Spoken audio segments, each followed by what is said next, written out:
এর মাধ্যমে বামুটিয়াবাসীকে এবং ত্রিপুরা রাজ্যের যারা জনগণ আছেন সবাইকে নমস্কার জানাই।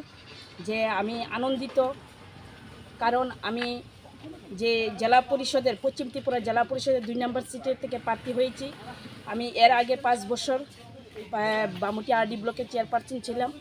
তো মানুষের উন্নয়নের যেভাবে মানুষকে গভর্নমেন্ট সরকার, আমাদের মোদী সরকার যেভাবে বেনিফিশিয়ারি বা ডেভেলপমেন্ট যে কাজ করতেছে, তার জন্য আরও যাতে গ্রাম অঞ্চলে আরও বেশি আমরা কাজ করতে পারি এবং জনগণের সাথে যেন থাকতে পারি, এইভাবে আমরা আজকে পশ্চিম গান্ধীগ্রাম 36 নম্বর বুথে আমরা বাড়ি বাড়ি জনসংযোগ সবাই নিয়ে বুথ সভাপতি, পঞ্চায়েত সমিতি, পঞ্চায়েতের সদস্য সবাইকে নিয়ে আমরা মণ্ডলের সদস্য যারা আছে সবাইকে নিয়ে আমরা বাড়ি বাড়ি সংযোগ করতে যাচ্ছি। কেমন সাড়া পাচ্ছেন? ভালো সাড়া পাচ্ছি। আগামী দিনে কি পরিকল্পনা রয়েছে যে জেলা পরিষদের প্রার্থী নির্বাচিত হয়ে আসার পর তখন কি কর্মসূচি আপনাদের মাথায় রয়েছে যে এইগুলো করতে হবে প্রথমে বা করবেন? আমরা প্রথমে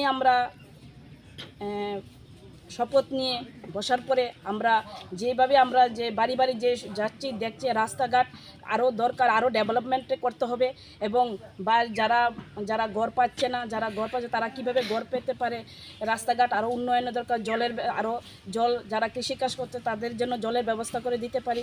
এভাবে আমরা মানুষের সংযোগ যাওয়ার পরে আমরা দেখতে পাচ্ছি যাতে আরও আমরা দিতে পারি মানুষের জন্য, তার জন্য আমরা কাজ করে যাব আর কি।